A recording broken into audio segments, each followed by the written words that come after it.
제2차 세계대전이 끝나갈 무렵 미국의 루스벨트, 영국의 처칠, 소련의 스탈린이 얄타에 모여서 회담을 가졌습니다.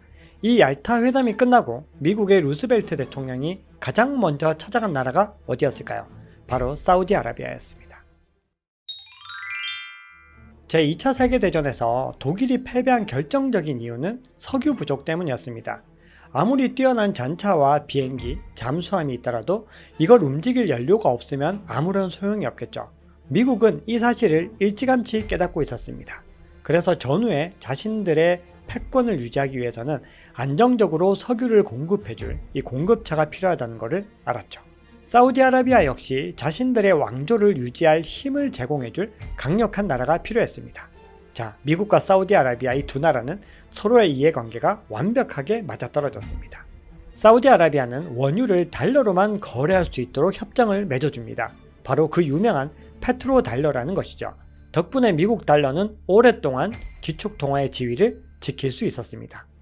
미국 역시 사우디의 안보를 철저하게 보장해주고 상황에 따라서 이라크도 적절히 때려주면서 온갖 노력을 쏟아부었습니다.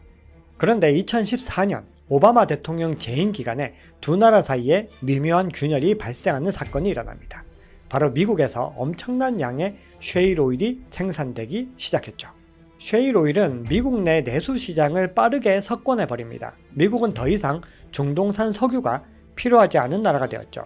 설상가상 미국 기업들은 이 석유를 수출할 수 있도록 허용해달라고 미국 정부에 요구하기 시작합니다. 안 그래도 최대 소비국인 미국이 석유를 안 사줘서 너무 곤란한 상황인데 설상가상 수출까지 해버리면 어떻게 될까요? 중동이 독점해오던 이 석유 시장의 질서는 완전히 무너지게 됩니다.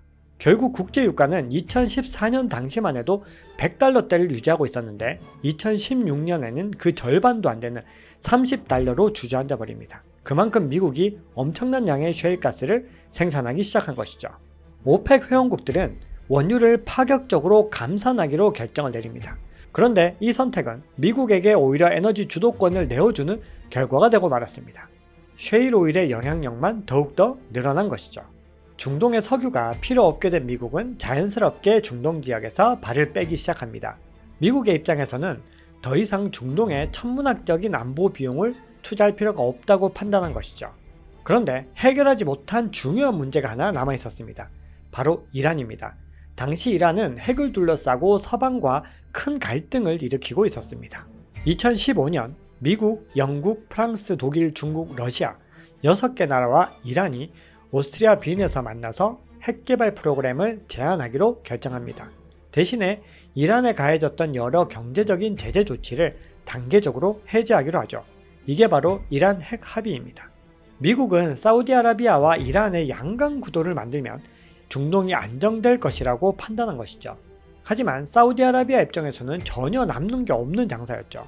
거기다가 사우디아라비아는 전통적으로 이란을 상당히 두려워했습니다.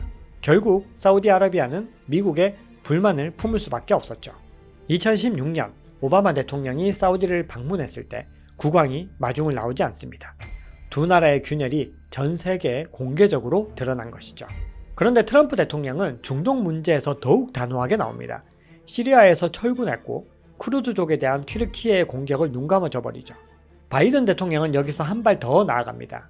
아프가니스탄에서 철군했고 반체제 언론인 자말 카슈쿠지 피살 사건의 배우로 무함마드 빈 살만 왕세자를 지목합니다. 그리고 후보 시절부터 사우디아라비아를 국제적인 왕따로 만들겠다고 호언장담했죠. 상황이 이렇게 되면 사우디아라비아도 가만히 있을 수가 없죠. 미국 대신 러시아, 중국 같은 미국의 경쟁국들과 관계를 맺기 시작합니다. 거기다가 이 원유 결제를 이제는 달러 대신 위안화로 하는 것을 중국과 협의 중이라고 발표를 했죠. 즉 페트로 위안화 시스템을 가동하겠다는 것입니다. 미국에게 본인들이 얼마나 중요한 존재인지를 증명하려는 것이죠. 자, 그런데 미국의 큰 그림이 러시아 우크라이나 전쟁으로 어그러지기 시작합니다. 러시아에 대한 경제적 제재가 시작되자 유가와 천연가스 가격이 폭등하기 시작합니다. 이에 미국과 유럽은 역대급 인플레이션 위기가 닥치게 되죠. 거기다가 러시아가 유럽으로 가는 이 천연가스 공급을 끊어버리자 유럽은 극심한 에너지난과 난방 위기에까지 시달리게 됩니다. 결국 바이든은 2022년 7월 다급히 사우디아라비아를 찾아가서 빈살만 왕세자를 만납니다. 그리고 원유 증산을 요청하죠. 하지만 사우디는 오히려 감산을 해버립니다. 미국을 대놓고 무시한 것이죠. 뿐만이 아니라 바이든 대통령의 과거 발언을 면전에서 비웃어버리기도 합니다. 바이든 대통령은 완전히 국제적인 웃음거리가 되고 말았습니다. 자, 그러자 미국은 사우디아라비아를 조금씩 손절하고 카타르와 가까워지기 시작했습니다. 이번 카타르 월드컵 개막식에는 서방의 지도자들이 참석하지 않았습니다. 카타르가 성소수자의 인권을 침해하고 월드컵을 준비하는 과정에서 이주 노동자들을 착취했다고 판단했기 때문이죠. 이에 서구 사회에서는 이번 카타르 월드컵에 대한 비판이 굉장히 뜨겁습니다. 그런데 미국의 토니 블링컨 국무장관이 미국과 웨일스의 경기를 직접 참관하러 왔습니다. 그리고 카타르 부총리 겸 외무장관을 만나서 안보, 에너지, 인권 등 다양한 분야에서 대화를 나눴다고 합니다. 즉, 이 얘기는 사우디를 손절하고 카타르를 선택했다는 의미이죠. 자, 앞으로 중동의 상황이 어떻게 전개될지 굉장히 궁금해졌습니다. 앞으로의 소식도 계속 전해드리겠습니다. 박작가의 지식연구소 박작가였습니다. 내용이 재밌으셨다면 구독, 좋아요, 알림 설정 부탁드립니다.